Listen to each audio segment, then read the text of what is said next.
Si Samantha ba to? Tumaba ka, Iha. Ano nangyari sa'yo? Eh, ikaw nga lalo kang pumangit. Di naman ako nagreklamo, di ba?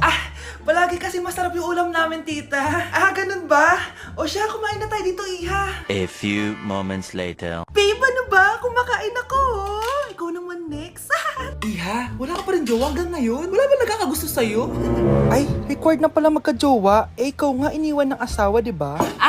Study first mo kasi ako. Sus, narinig ko na yan, Iha. Anay, ano pong luto to? Tinola yan, anak. Di ba ang sarap? Ako pa ba? Ay, tinola pala to, tita. Akala ko kasi sinigang, ang asim eh. Walang yatong batang to ah. Ganun ba? Baka kasi di ka pa nakatikim ng masarap na tinola. Kain muna tayo.